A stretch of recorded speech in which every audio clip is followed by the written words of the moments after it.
So I'm doing my speech over uniforms in school districts and how it hurts them. For my audience, we have Seth, Kirby, Big check. and Trinity. In my last speech, I was talking about how in the past few years around America, the rate at which there were schools that had uniforms had been rising and not falling. In the last few years, it had gone up several percent, and in my opinion, it should have been going down. You see, from my experience, having a uniform has reduced the amount of creativity in children of America, which is something I have stated in my previous speeches. At Crockett Junior High, we had one of the better overall programs when it came to the arts. Those including things like art classes that teach painting, sketching, and even 3D modeling art. It also includes the performing arts such as orchestra, band, and choir. Our orchestra and choir were in the top 5 throughout the entire state. Each of them had the best or close to the best in the solo ensemble competition. In the men's regional choir competition, we had 12 out of the 32 chairs in the tenor section.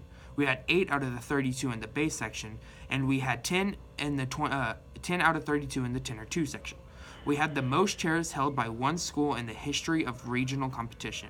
There were 9 other schools that were competing in this competition. I do not remember what the orchestra had, but they had the second most held by one school ever. In our art program, we had many high-placing pieces of art in almost every category. In saying this, you might not see how uniforms can be connected to it, but Crockett was the only junior high school in our district that does not have a very strict dress code.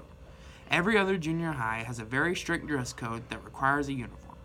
See, most of the information has been from personal experience, and very little has come from outside sources, other people, and online sources in my other videos. Of course, today I had come with some heavy hitters. I have some students here that have actually attended school in my district. So, what do you feel about the uniforms in schools? Well, they're in like junior high and stuff, they're super strict, like really bad. Yes. And as of being from out of state, how do you feel? I've never had to wear a uniform when I was out of state.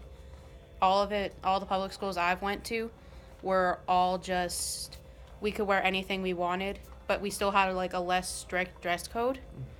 Like, it had to be the 3-finger rule and everything. All right, and Caleb, how do you feel? I only had dress code when I was in elementary school. I went to a Christian elementary school, so yeah, I had dress code then, and I was too young to care. So I haven't had dress code since, and it's been great because I hate dress codes. I had dress codes for work, and it sucks. Not a very creative place, work, is it? No, not at all. It's very bland.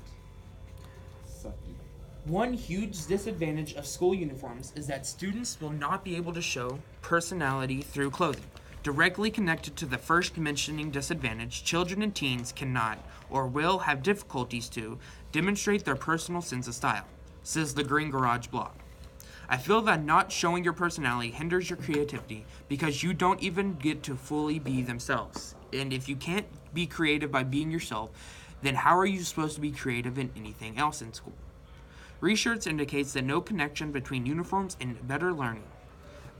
Virginia Draw, who is the assistant professor at Youngstown State University, concluded that there is too much variation in curriculum, instructional methods, and other complicating factors of school attendance to make such a connection. There is evidence that suspension rates, attendance rates, and graduation rates are improved, which can lead to the claim of better learning, but no direct correlation of individual grades, says Vitana.org. And if there is no proof, even after a research, then why are we still using them? I mean, what do you think? Is that it? Okay.